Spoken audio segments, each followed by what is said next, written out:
In this video, we're going to focus on inclusion training, what it is, how it works, and how it's relevant to high levels of employee engagement and motivation.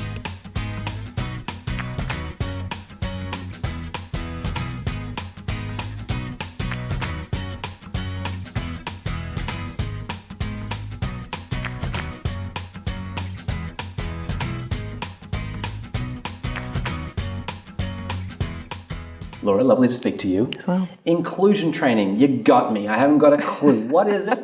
How does it work? So what it is birthed out of the diversity inclusion field, where people are really trying to understand how to really help underrepresented groups thrive in organizations and be able to do it in a way where they're on par with everyone else. That's in essence what it is. This is a big deal. I mean, even big companies like, I want to say Google, who are putting big money into this, Yes. are still struggling here.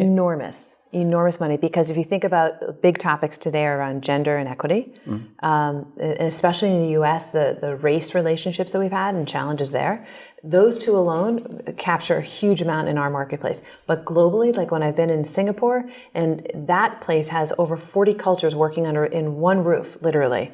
And that shows up very differently compared to how it is in the US. But it's the same core issues that they're dealing with. Not seeing people, I think, for who those people are and the gifts they bring. What are some of the pieces of a process that you might include in some kind of inclusion training program? Yeah, so I start this out very differently. And whenever people go through our trainings, they go, this is A, not what I was expecting, B, far better than what I was expecting, and C, huge high impact. And so what it includes is first things first is around mindset and helping people understand what are we actually meaning about how the role of what we think about implicates our biases, basically our decision-making process. And so we look at what is really a bias. A bias is, in what has been traditionally thought of as bad to have bias, but actually it's not. It's just thinking about how you drive to work every day. You have a certain route you might take, or to go to your favorite store, whatever it is. You have a route that enables you to get there the fastest.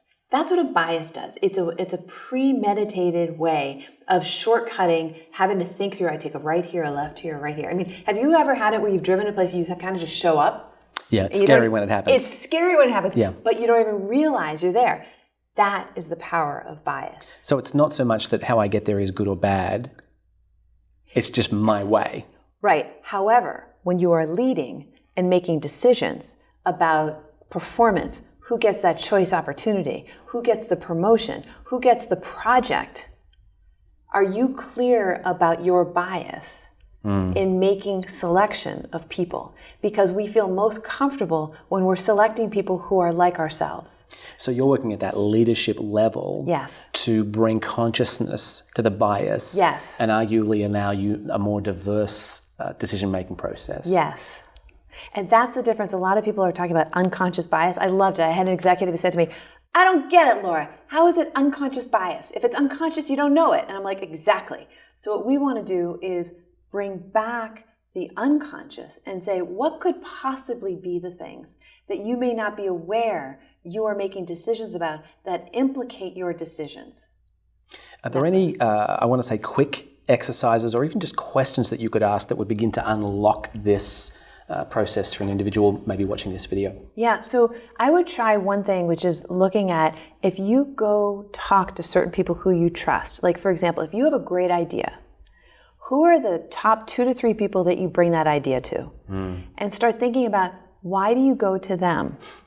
I can answer here, just I know you're not asking that way, but it's interesting because I know that if I bring certain ideas to certain people, I am going to get certain responses. Yes. So in a wonderful way, my wife has certain responses that are more analytic. Yes. In a wonderful way, some of my friends have a response that's more just, that's amazing. So if I want that's amazing, I go here. If I want analytic, I go there. Well, let's expand it. Let's talk about who do you not include and why do you not include them? Anyone who gives me a painful answer, I'm like, I don't want to go there again. Exactly. Or it's someone you don't have as much of a trusting relationship with, so you're fearful of not looking like you know what you're doing, or there's not as much engagement of the relationship. Right. So it's paying attention to the things that you hadn't even thought about with decision making. And reaching out beyond your traditional path. This makes a lot of sense. Yeah. For those of you who'd like to find out more, please visit us online at purposestone.com. Also, feel free to like this video, share this video if you have any questions in the comments section below, and of course, subscribe to our YouTube channel.